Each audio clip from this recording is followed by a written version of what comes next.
Welcome to the 2018 NCAA preview show. I'm Gordon here with Jojo.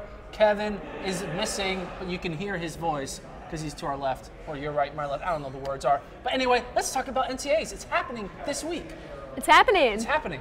We're going to Eugene. We're actually in Eugene already, secretly. But before we get to NCAAs, let's talk about what happened 2 weeks prior in order to get to NCAAs. Things happened. People ran. People finished top 12. People finished 13th and went home crying. But what were your thoughts about what happened at the prelims?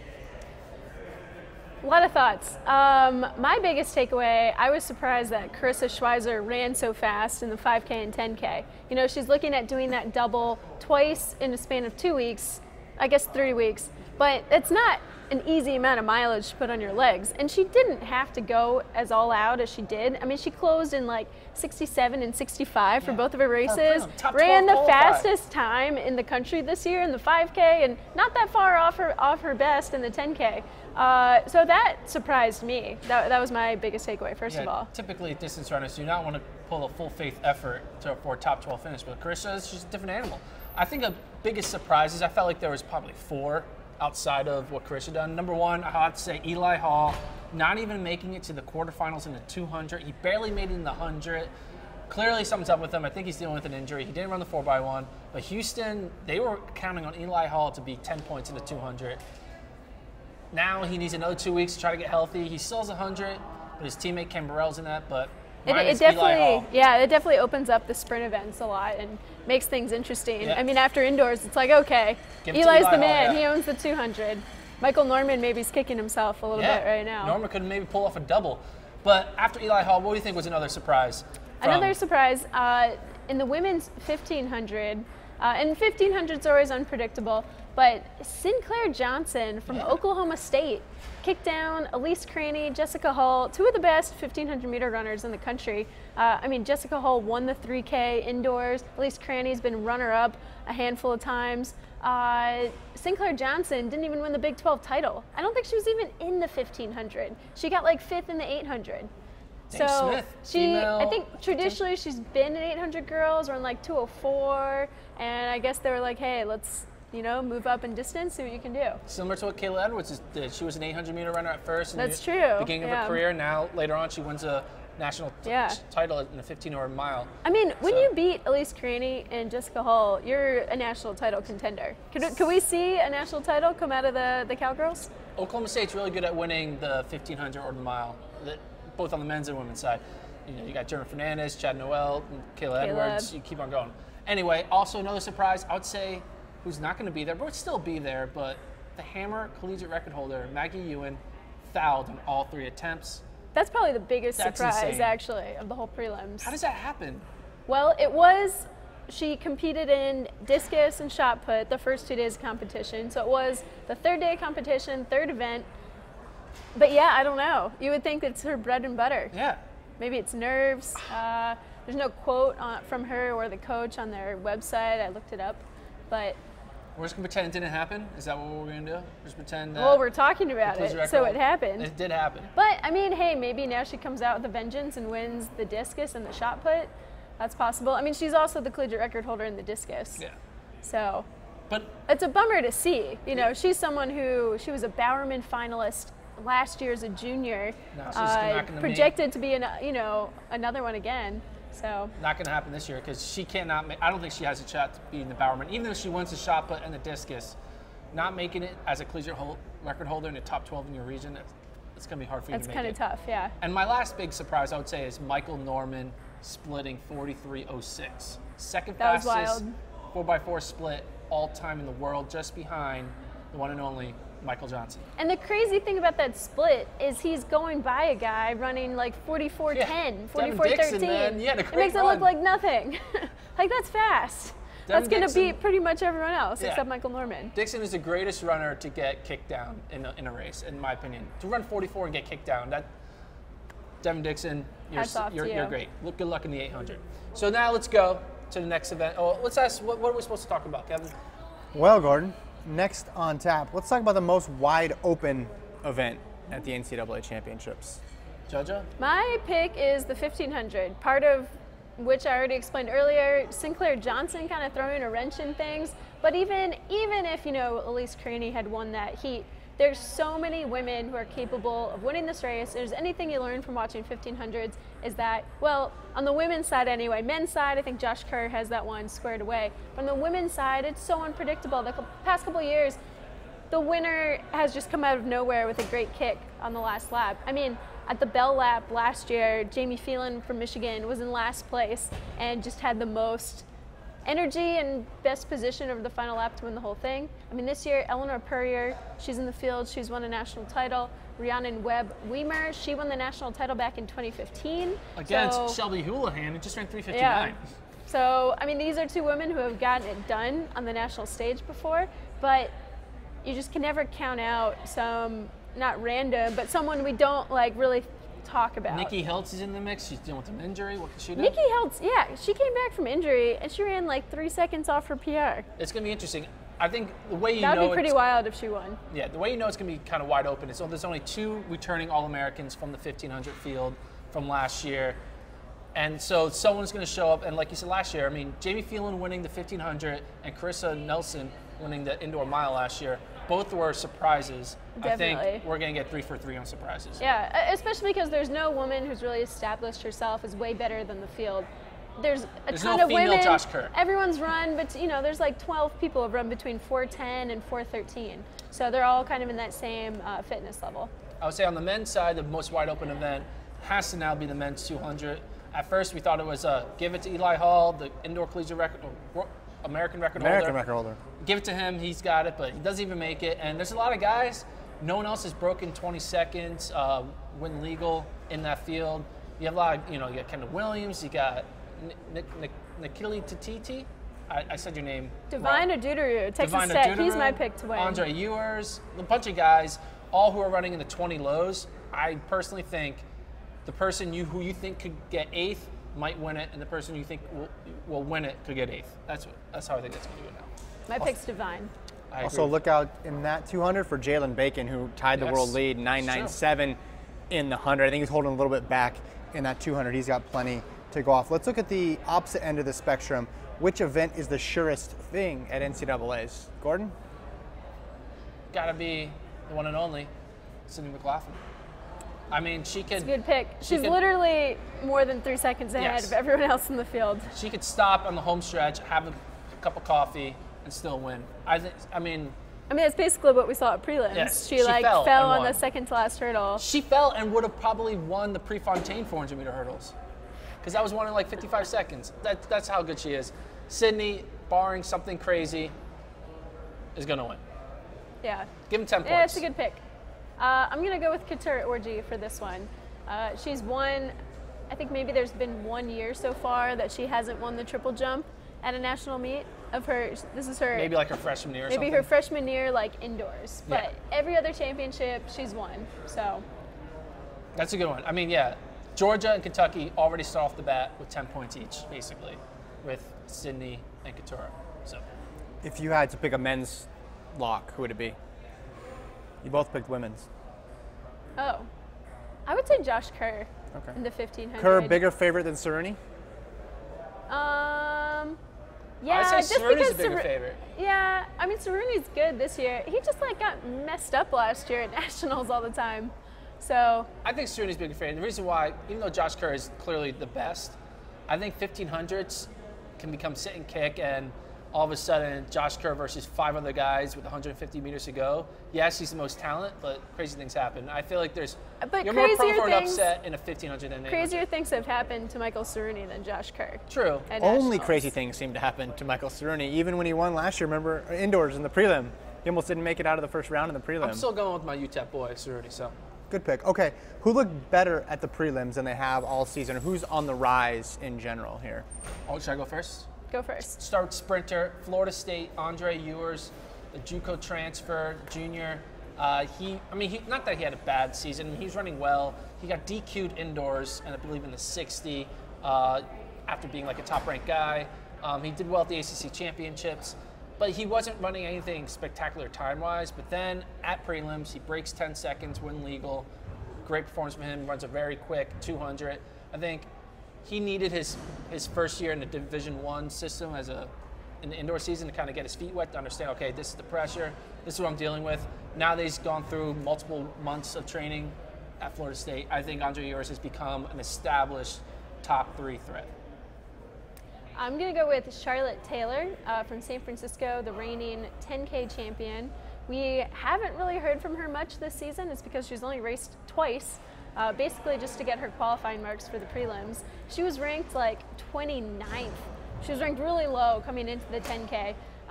But at the prelims, she showed that she's in just as good fitness as she was last year. I mean, obviously, Carissa Schweizer is kind of a cut above all the other distance women in the field this year, but she was in that closing lap along with Sharon Loketti and Alice Wright in the 10K, so she showed that she is just where she was last year. And Charlotte Taylor, defending 10K champ, and she beat Schweizer at cross country this past season. So that's true. Anybody who qualified out of the West women's 5K is in shape because you had to run 15:41. Yes. Yeah, that was fast to get in. Which brings me to my next question here. How hard do you think Schweizer's 10,000, 5,000 double will be? I mean, honestly, she made it look easy at prelims because there's some good women in the East for sure, but I think most of the top candidates for the title are in the West. And as soon as she made her move, no one had any response. You could argue that, why does Edna Kurgat need to respond and try and kick her down? She knows she's going to qualify. She's in the position to qualify. So I guess we know and we don't know. But I thought it seemed comfortable for her. 2 weeks later, doing the 2 races again. Is that enough time to recover? It's hard to say. But I think she's going to do it. I think she's going to win both races. I agree with you. At first, I would say that it's less likely than likely, but now I feel like it's more likely than likely for a few reasons. Number one, I feel like more likely than unlikely. More likely that she's going to, you know what I'm trying to say. Anyway, I think she's going to do it. And the reason why, I feel like a majority of her competition will also be doubling. You got, Ali Ostrander, who will be coming back from the 3K steeple. Charlotte Taylor will be coming back from the 10K as well. I think Edna Kurgat clearly is the one soul who has a chance to defeat Schweizer because she'll be fresh, racing her in the 5K. But I've had too many experiences thinking Kurgat's going to beat Schweizer and being wrong. I was right we were right the first time at cross country, but then we were wrong during the BU season opener. We're wrong during indoor nationals. We're wrong during the West prelims. So it's kind of like ever since they switched to the track, Schweizer just has a better kick. Yeah, just something about the grass makes Edna faster. Anyway, so I think it's going to happen. Race. Yes. Let's zoom out a little bit, Gordon. You've been tracking the Houston men for some time now.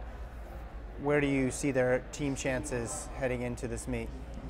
I thought before the prelims they were on the fast track to win. I thought they were the clear favorites over Florida. They were close favorites over Florida, but they were on track to win. They had the tools. They also had some bullets in the chamber that we didn't think were going to score, who could come up and score well. But after regionals, losing Eli Hall and not having that solid 10 points in the 200 and seeing how Florida did, yes, Amir Latin looked good. They got some other guys look good. I think in order for Houston to win, they need a great meet regardless, but they need Florida to have a bad meet. And if you need another team to do bad to win, the chances aren't as good. So Houston's still very strong top 4 contender. I think will likely get second, but in order for them to win, it's not going to be them. It's going to be Florida having a bad day in the jumps or in the hurdles or something. So, drop a ton. Jojo, how do you see the women's team race shaking out? Well, according to Gordon's projections, the Georgia women are favored by 2 points over Kentucky. It's close. So I think it should be exciting. Last year was a really fun team battle to watch because, Oregon kind of lost a lot of weapons and were still able to hang on and scrounge out the victory over Georgia. This year, the Georgia women are favored. They already won indoors, looking for that outdoor title, which I believe would be their first women's team title outdoors. Kentucky should be really fun to watch on the track, especially if it comes down to the 4x4, getting Sydney. Maybe she's been running third leg. Maybe we get to see her on the anchor. I think that's one of our topics coming up, though. So, it's going to be close. That's what I have to say about that. I'm willing to say that the 2018 finish is going to be exactly the same as the 2017 finish. Georgia is going to have the lead in order for last year. Georgia had the lead in order for Oregon to beat Georgia. Oregon had to win the 4x4 against a USC 4x4 with Kendall Ellis on the anchor, and it happened. You know, Raven Rogers splits 49 and beats Kendall Ellis. Same thing's going to happen. Georgia's going to have the lead. Kentucky's going to need to beat USC's 4x4 to win, and it's going to be Kendall Ellis versus Sydney McLaughlin. And Georgia needs a 4x4. they do, but they only have one 400 runner right now. Yeah. They got a few more years to find it. But Georgia's going to have the lead. Kentucky's going to need 10 points. They're going to have a 9-point lead at the 4x4, and they're going to be cheering for USC to do something they couldn't do the year before. So that's what I think is going to happen. Gordon, I was just at the West Prelims. Talk me out of USC's women, because they have a lot of qualifiers in the 100, the 200, the 400, both hurdles, and both relays. I mean, to me, they seem like they could pose a threat. Yes, but there are also a lot of really good LSU girls, you know, and LSU is going to take away Displace a lot of those points.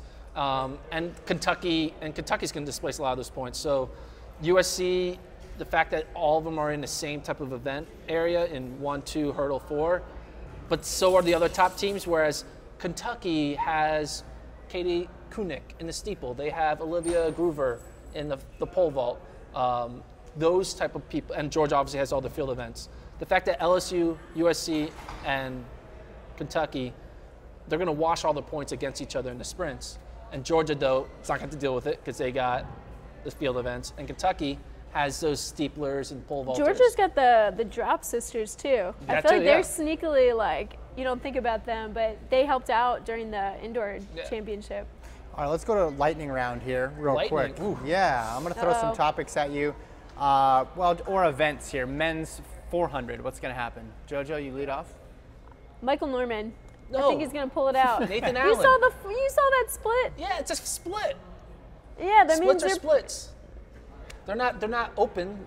It's like, you know, coach says you can't use your split as your PR. obviously not, but it shows he could run under 43. Oh, I don't know if he can run under 43 this year. I don't think it shows that yet. Nathan Allen, though, has split 43 low multiple times. Do you guys agree with Norman's assessment that it's going to take sub 44 to win the meet? 100%. I misspoke. I meant under 44. Okay. Under 43. Yeah, I was like, all right, world record. Jojo, do you think it's going to take sub 44 to win NCAA? Yeah. And Norman. Now, why do you think Michael Norman will beat Nathan Allen? He's the indoor record holder, world record holder. So he's better than anyone ever. Indoors. Outdoors, maybe he hasn't run an open as fast, but off the strength of that relay, you know that he has more in the tank than what he's done open so far. And I think that his coach is also Quincy Watts, who used to be the college record holder before Fred Curley last year, and he said that, like, Michael is the best 400 runner he's ever seen. I'll tell you why I think Nathan Allen's going to beat him. And he also, like, chose the 4 instead of the 2 for a reason. I'll still tell you why I think Nathan Allen's going to beat him. Nathan Allen has run faster than him outdoors. Well, what's his fastest relay split? I don't know, but it's whatever. You know, Get him, Jojo. Nathan Allen has never lost to Michael Norman in a race. Oh, well, hold on. Nathan Allen. He ran indoors in a different heat. He didn't lose. He head to head. You can't say would have, could have. He wasn't even Nathan the Allen. fastest guy out of the East Prelim. That means nothing. I'm just saying. Someone Michael running faster Norman in the wasn't day. the fastest guy in the West Prelim, was he? I think he was. He might not have been. Was he? Look that up. Out of the West Prelim? Anyway, but Nathan Allen has never lost to Michael Norman on the track. And Nathan Allen, top returner, beat him NCAAs last year outdoor. He got second. Okay. Last year compared to this year, though, he was hurt all the indoor season. So obviously he's coming off a lot more fitness than he was last year. Nathan Allen didn't run it. No. Nathan Allen then went on to do well at the World Championships. Sure. Norman did win his prelim 44.67. I will say that was a very, very easy looking 44.67. But did Nathan Allen win his prelim? He did not. Dwight St. Hilaire ran. Well, he won his section. He just the fastest time in the prelim. Yeah, he did not have the fastest time. But he won these races. he didn't like lose. Yes. Nathan Allen. Kevin, what do you think? Tiebreaker. Norman. Norman. I think that's just being biased because it's fun to cheer for the American. Norman and the young guy. I think there's one thing don't Norman make it proved about. It's not indoors is about that. He that. knows how to peak when it counts, and I think Norman's going to time it right. Why do we think that Nathan Allen doesn't know how to peak? I'm not saying he doesn't. I just think Michael Norman's ceiling is higher than Allen's ceiling. Nathan Allen just won the SEC 400, which has like all the best guys. I don't dispute that. I just think that Michael Norman is great, but I think he's going to get 7. They're both great, and they're both sophomores, which is awesome. We can see this for years and years to come. Women's 4x4. What about it? What's going to happen? What do you got? This is lightning round. I got Kentucky. Kentucky will beat USC. I'm going to go with USC. I think Kendall's going to get it on the anchor. I think Sydney splits 48-9. Men's 5,000. Men's 5,000? Ooh. Justin Knight. Fisher. Watch, it's going to be Truard because that's how it always goes. It could be. Or Fisher Knight. Fisher Knight. Hey, Truard, coming in hot. I know Fisher hasn't looked good. He got, what, like 4th or 3rd at Pac-12 5K? But I don't know. I feel like Fisher... I mean, he won prelims. Yeah. And I think he had a similar regular season like he did last year, and he won on the win. I just think Fisher. I think he could win, but I think it's Justin Knight's senior year, so I'm going to go with him. Right. He closed in a 57, Grant Fisher did, off of a fairly honest pace. They ran 13:47, good conditions out there in Sacramento. How about the women's 1,500? That's a tough one. I think we agree. I'm going pure. At first I won it, but because she got the monkey off her back and won her first NCAA title at the mile indoors, I think she's just going to win again. She's got the confidence. I wasn't sure about her because I feel like she's had a low profile this season, but after she ran 4:10 at prelims and like dusted Danae Rivers from Penn State, who was a good runner, I'm going to give it to her. Men's 100. Cam Burrell. This one's hard. Cam Burrell. I'm picking Jalen Bacon. Bacon's not going to win. I like that pick. Burrell's anchor leg and the 4x1 was incredible, and the fact that he's peaking at the right time, just like he did last year, went from running way in the 10s and then went at 10 low. But 997 from Bacon, win legal. He said he'd been waiting for that a long time. Just need the wind to be right. He got a good day in Sacramento. Women's 100? Hobbs. Aaliyah Hobbs. I thought you were going to say Aaliyah, and he said Hobbs together. Aaliyah Hobbs. We agree. I think she's going to break the record. I don't see the big. She won't break the record. It's going to be too windy. I don't know. Windy the wrong way? Yeah, it'll be like a headwind. Oh, that'd be a first for the last time at Old Hayward. Right? Spinners have a headwind. They've had a headwind there a couple times. Okay, some more scenarios here. How many points are Sydney and Michael Norman leaving on the table? I'm assuming this question means because they're not running multiple individual events. Right. So how many points could Michael Norman get in the 200? We're assuming. And how he many could get Sydney? 10 in the 200 for sure. Yeah, I think Michael Norman, if he ran the 200, 400, would get first and third and score 16 points. So I think he can get second in the individual 400 without the 200. So I think it's leaving 8 points on the table. And I feel like Sydney could get first in the hurdles, and then I would say third. I mean, she would at least get third in the 4 and the 2. I mean, she's going to be tired. So Should all three? You have her doing all three? Well, if she did all 3. 2 would be tough. I think she'd only end up doing 2. Well, this is a hypothetical scenario. That's true. So how many so points? So if she did everything, I feel like she could get 3rd or 4th. Yeah, she could like 5th. Yeah, 5th on the most worst. I mean, even if, how many points is 5th? 4 points. So, I mean, yeah, she's got another 8 to 10 points that she could have scored. But then it puts that 4x4 in danger. You know? That's true. That's our next topic here. What are the odds we actually get to see that Sydney anchor leg versus Kendall Ellis? I feel like they're going to keep her on the 3rd leg. Why? Because it's worked all season. She gets them out to the lead, and then anchor leg just holds on. I think if it's on the line, you're like, coach is going to be like, Sydney, here we go. Just show the world that you are the next decade talent for the USA. I mean, that'd be fun. That's what I want to happen. I want to see Ellis and McLaughlin. Yeah, because, I mean... But I just feel like they have this strategy. But we'll see. I mean, I keep on saying I mean, Raven Rogers didn't always anchor, did she? Or was she always anchored? I don't know. Anyway, I think they'll both anchor. Maybe at that point you're looking at experience factoring in. You may want someone older, although Sydney has a lot of international experience now at this point. Before we go, bold prediction from each of you. I think I read a bold prediction. there will be 4 collegiate records that go down. 4? Wait, 4 total in the whole meet? Yeah. Okay. 4 or more. 4. Right? 4 or exactly 4. Well, yeah, let's be specific. It's exactly 4. Yeah. So if 5 happened, you'd be like, man, I was wrong. Well, with what's that. your prediction? My prediction, it's a lame prediction. One of Kerr, Cerrone, Schweitzer, and Ostrander, I think. Yeah, Ostrander will lose. I didn't put like Knight in there because I think Fisher beating Knight would be like a I thing. think the men's 5K is a little more. Yeah, up in the people air can see that than other happening. events. But no one is really seeing Kerr losing. No one is Any seeing of those Cerrone people, losing. They're like big favorites. Yeah, no one's seeing Ostrander losing. No one's seeing Schweitzer losing. So I think one of those 4 will lose. I don't think that'll happen. I think it does. Jojo, can you name the 4 records you think might go down? Well, if you read my article on FloTrack, there's a great women's sprint preview up right now. You can get all the details. But basically, I made a case that every single women's sprint event, the national record could be broken by at least one person. I mean, Sydney obviously going to break the 400 hurdles. Jasmine Camacho Quinn.